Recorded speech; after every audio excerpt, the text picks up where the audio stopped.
This is a video review of the Transformers Siege War for Cybertron Trilogy Chromia with a guest appearance from my other fembots, as well as a mini review as well of Moonracer. Just because I don't think I'll be able to review Power of the Prime's Moonracer or any of the molds, and I thought it appropriate to do the comparisons here. But anyway, starting with Chromia, let's have a quick look at the box. So again, this is the standard Siege War for Cybertron box. Chromia is figure number WFC-S20. This side features a really good, very streamlined version of Chromia. This is the standard Siege artwork, which also features Chromia, or at least I think it's Chromia. And at the back we have the Chromia product shots. The gun here is slightly better painted than in the figure, and that is white in the figure as well, which we'll see later on. Yeah, a little bit better paint apps. So this is blue in the figure as well, but what can you do? Better paint apps. And product shots.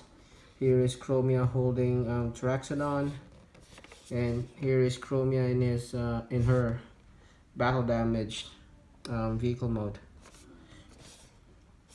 Yep, and other product shots. This is Aimless and Traxodon.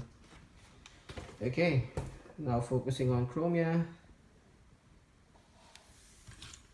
She is a pretty good looking fembot for the most part.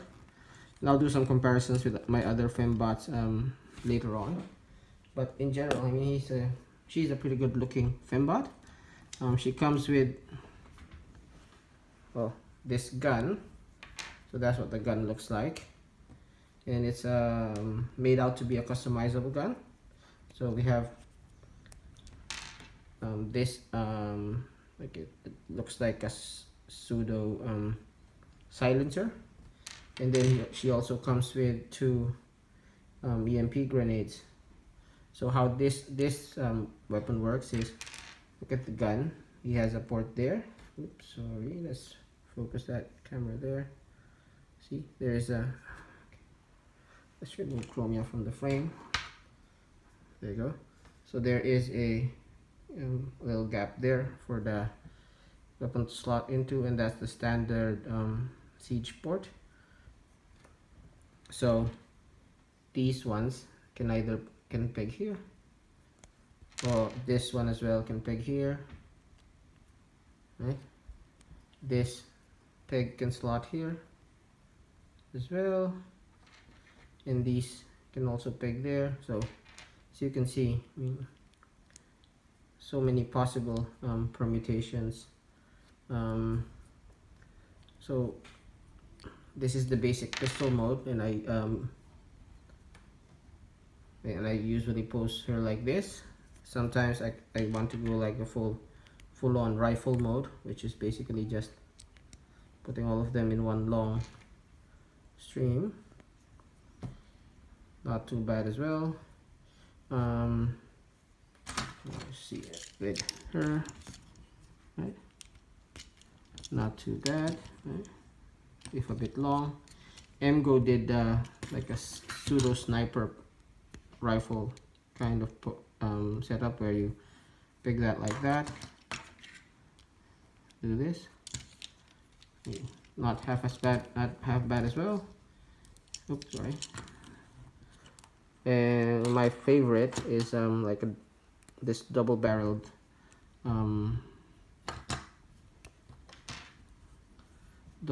rifle mode, double-barreled shotgun mode, which is basically that.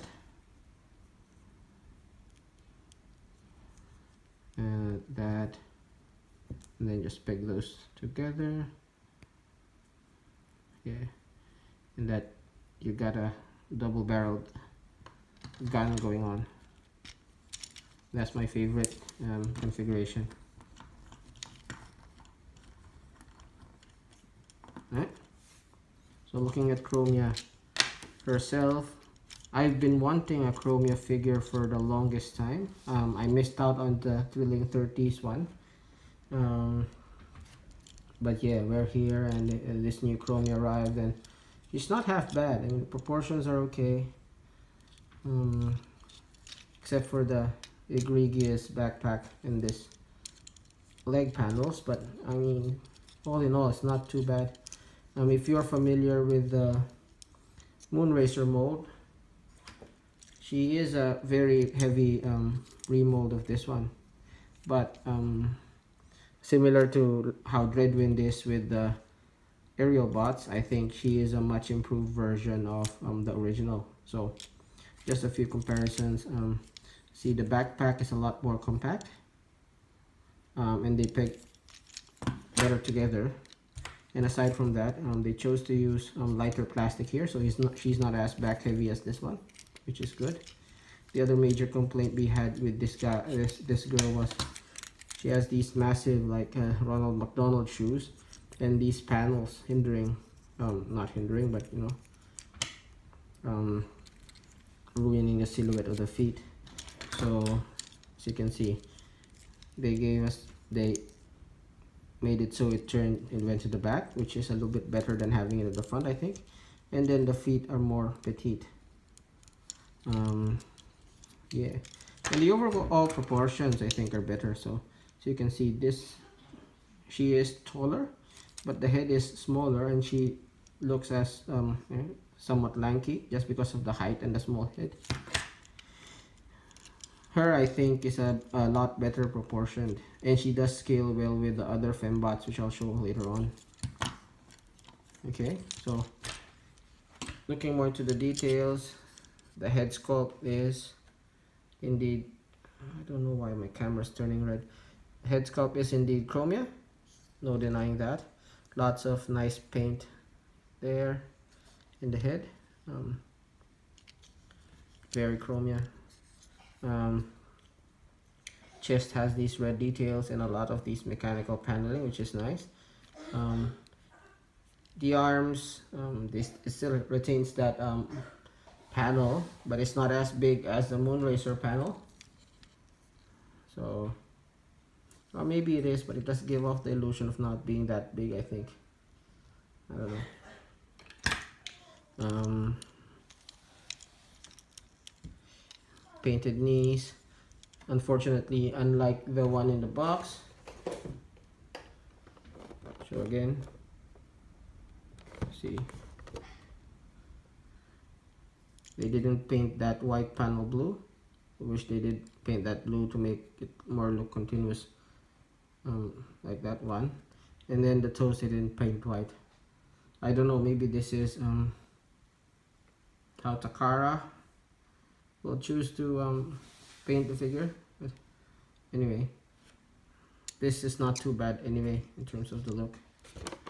So from the side, again, egregious backpack. This is not so bad. This arm panel is not too bad.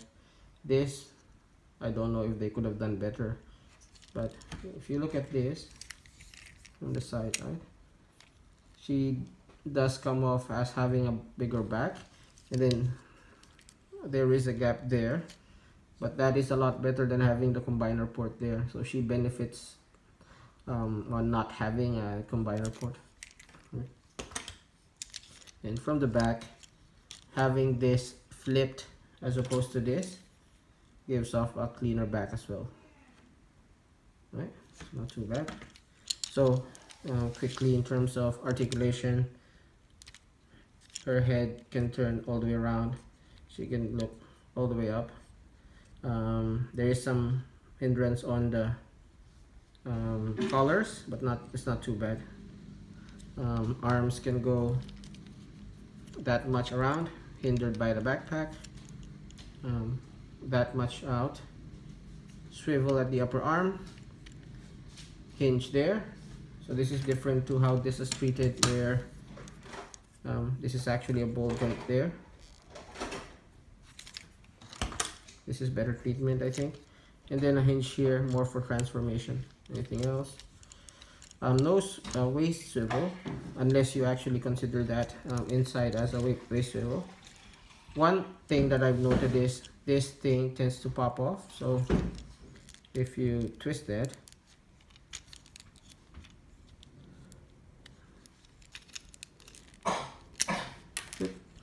rated R moment. So let's put that back in before we get censored.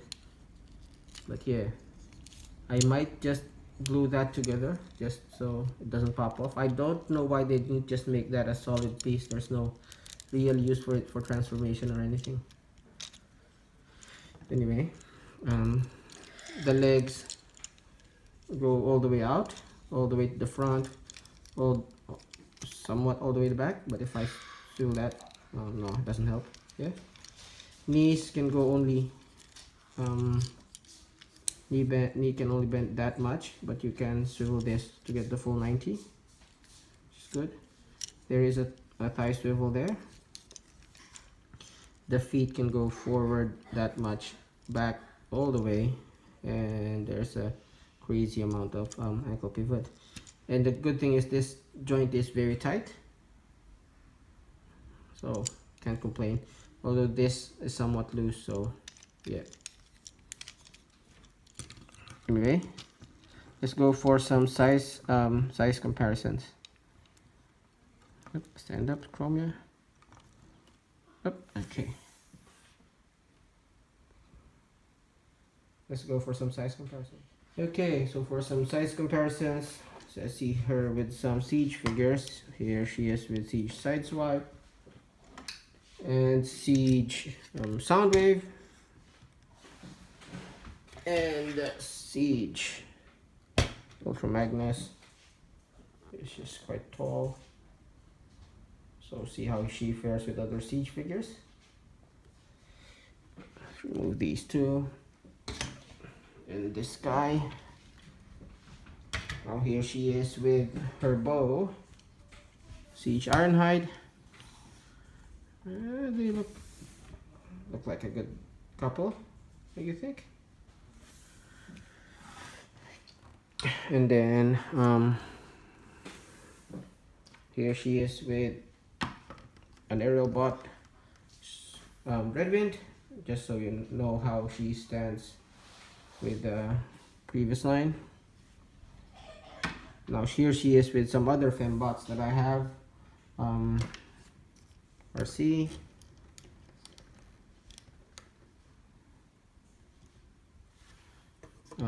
Redwind, oh not Redwind, Windblade, Titan's Return Windblade. Here's Power to Primes, Moonracer. Not half bad, right? No. Also show you with another Windblade. Here she is with robots in disguise Windblade. And the scale is not half bad. I'm really surprised with how good the scale turned out with these fembots. Now just to give you another fembot, here she is with Death from Above, Death by Snu Snu. Snu Snu. Okay. Yep. And just to finish off the comparisons, here she is with Paul Rudd, Daisy Ridley. Oops, don't die on me now, Daisy. Bombshell's Harley Quinn, and of course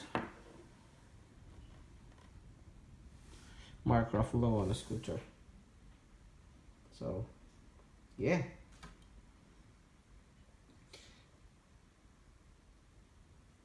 so let's go for transformation. Okay, now to transform her, first thing you do is you push the hands up just to give yourself some space. Open these things. They just, those clear plastic pegs just peg to those holes, and open that up. Open that one as well. Now for the feet, just peg them together So it's not a really hard peg or anything like that. They don't hook or anything, but they just sort of a guideline. Yep, leave that for now. Now these back piece,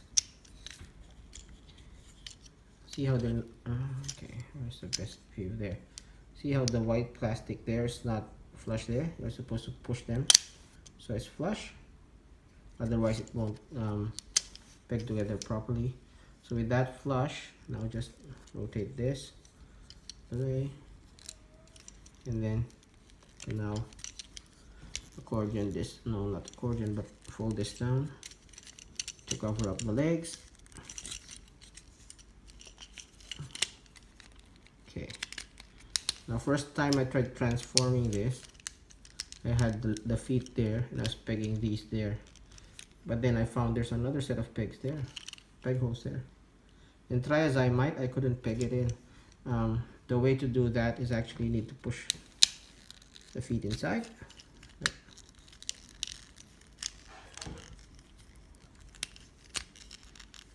And with them inside, you can now safely just peg that to that hole and peg that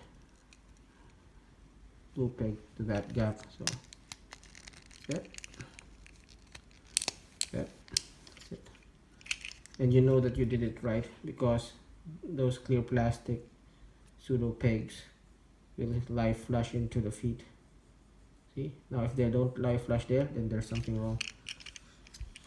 Okay, now to finish out the transformation, turn her at the weight, turn her head 180 and make her look up. Then this will allow you to actually rotate here. So before I did that, I didn't bother turning the head around and things like that, but then I found that it's actually scraping that bit, and yeah, you risk losing some paint, so just do it that way.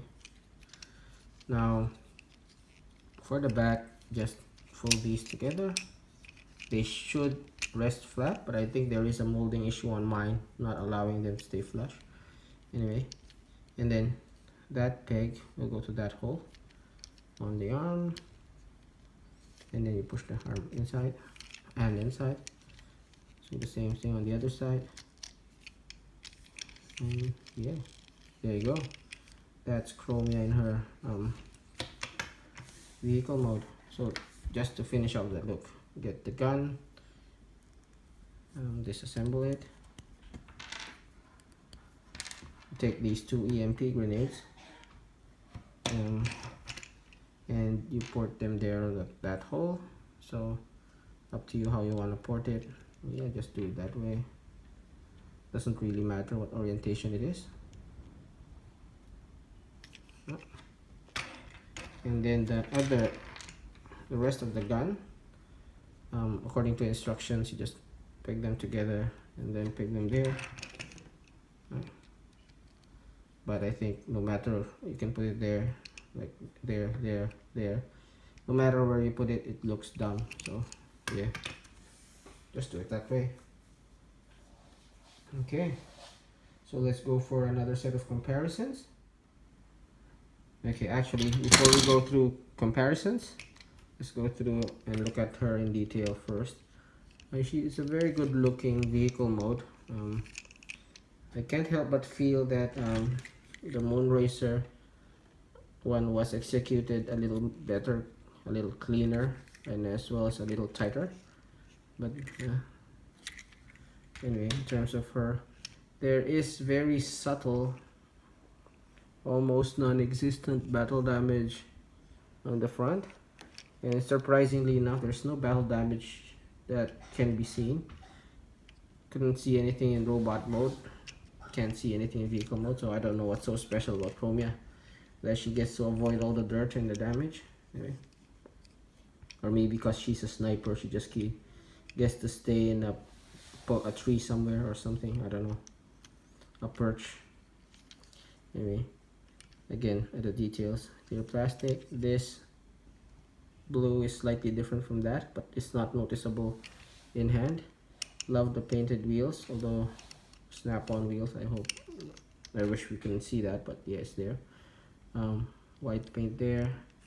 lots of mechanical details, very visible hands, and these are obviously the EMP grenades.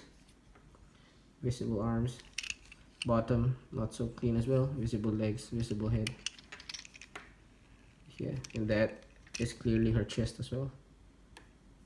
Okay, do. So now let's do some size comparisons. So here she is with Moonracer again, just to show you how that looks. And while we're there, let's just pull in the other fembots that I have.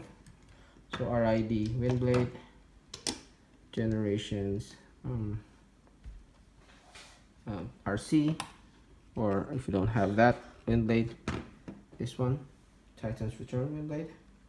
I do have the Generations Windblade, but it's in Manila, so what can you do? Okay, let's go look at other figures. So here she is with Power the Prime's Dreadwind. Show you how that works. Now here she is with some other Siege figures. So that's Ultra Magnus Cab,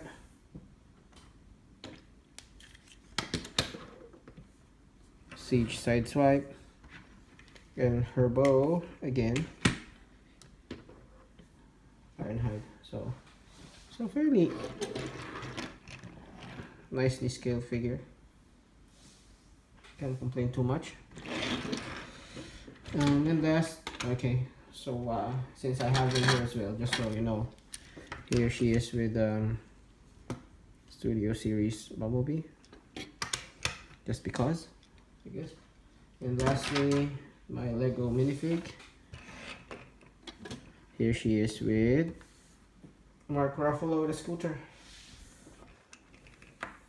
So yeah, not a bad figure at all, and surprisingly very much in scale with RC and the other fembots, which is surprising given that, I don't know, Generations is like what, 4 or 5 lines back. Anyway, yeah, and the lack of battle damage means that she fits in with them as well, much more. Yeah, so that has been the review of a Transformer Siege War for Cybertron Deluxe Class Chromia.